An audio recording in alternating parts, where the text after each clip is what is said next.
The house had 2 water supplies. You have to give it water to get water.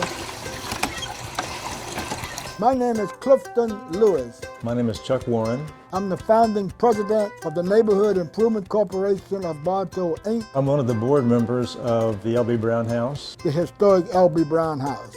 Here's an important story when Clifton first realized that this house had some real significant historical value. We're in Bartow, Florida, at the home of the L.B. Brown House.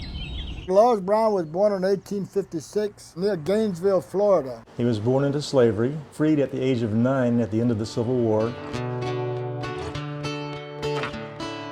He remained in the Gainesville area with his parents and worked on a farm until sometime in the mid-1870s, when he moved just east of Orlando, a little community known as DeLand, Florida. While he was there, he built at least 9 rental dwellings in the DeLand area. It was around 1885. Brown moved to Polk County, as a lot of other folks had done.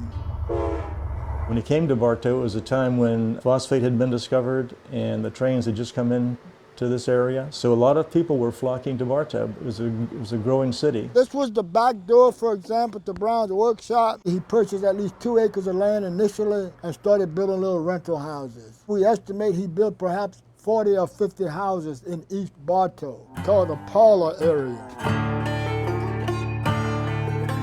He also had a business where he did a lot of different things, such as repairing umbrellas, silvering mirrors, digging wells, selling Bibles, and so forth. He was a sort of an everyman. If there was a need for something, L.B. Brown tried to provide that need. He had the kind of personality, and he was comfortable around white people. And let's don't forget that after the Civil War, many white people did not like the idea of blacks being free. And he was still able to be someone who was involved in the community and worked with and did business with white men as well as black men. So the last chapter is called A Living Legacy. I'm also the author of a book about Lawrence Brown and his life, From Slavery to Community Builder. Those words are on his tombstone. Ledger books that his son Robert gave to us. He wondered if it would be cheaper to go to the butcher shop and get his meat, or if it would be cheaper to raise his own. 1 year, 2 months, and 22 days is how long he had the pig. His brother Joe owed him $40, and he said, get it from Joe and give it to your mother. Things about home and being a good husband, appreciating your wife. Once you've paid me $45, I will apply that $45 as your down payment, and you can become a homeowner. A woman's tongue is a sword, and she'll not let it rust. I don't know if he was having a hard time with his wife that day, but he wrote those 2 comments. 26 haircuts for 1 year for $2.50. I'm a lover of history in general, and when I first saw the house in 1989, 1990, it was abandoned. Our nonprofit that we had just started needed a place to meet, an office space.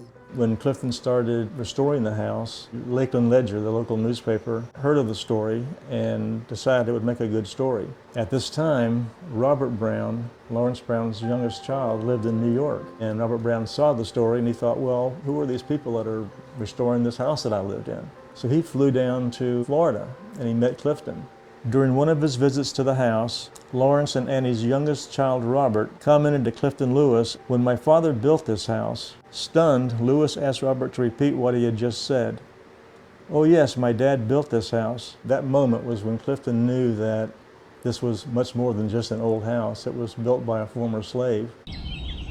Stumbling upon the story of L.B. Brown was just an inspiration. It sort of caused my spirit to soar up. But when you think about it, just that 5 seconds in history, just those 5 seconds, if that hadn't have happened, you and I wouldn't be talking about this house at this point. Nobody would know the history. He was an example of how we should be living today. I think that may be his legacy. I think what it should say to young people is that look at what L.B. Brown overcame. Born in slavery, born with nothing, and having no formal education, yet becoming a highly successful entrepreneur. And so that legacy for young people is that if he could do it, my God, I can do it too.